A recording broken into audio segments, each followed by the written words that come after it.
అందరం కూడా సాధారణంగానే పుడతా ఉంటాం.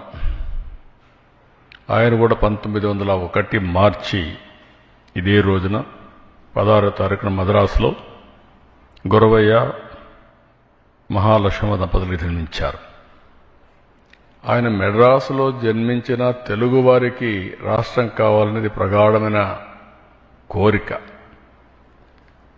జన్మస్థలం నెల్లూరైనా అక్కడి నుంచి మెడ్రాస్కి, అప్పుడు అందరూ మెడ్రాస్కి వెళ్ళారు. ఎందుకంటే రాజధాని మెడ్రాస్. మొన్నటి వరకు హైదరాబాద్లో ఉన్నాం, ఇప్పుడు అమరావతికి వచ్చారు. ఇది ఎక్కడ రాజధాని ఉంటే అక్కడ అవకాశాలు ఉంటాయి. చాలామంది ఢిల్లీకి వెళ్తారు. ఎందుకంటే మన ఆశలు నెరవేరాలంటే రాజధాని నగరం అయితే అవకాశాలు ఎక్కువ ఉంటాయి, మన క్యారియర్ బాగుంటుందని చెప్పి కూడా వెళ్తూ ఉంటాం. ఆయన కూడా అక్కడనే ఉండి ఇది చేశారు. అలాంటి వ్యక్తి యొక్క జయంతి ఉత్సవాలు ఈ సంవత్సరం అంతా జరపాలని గవర్నమెంట్ నిర్ణయించారు. దానికి మీరందరూ ముందుకు వచ్చారు. మీ అందరికీ కూడా మనస్ఫూర్తిగా అభినందనలు.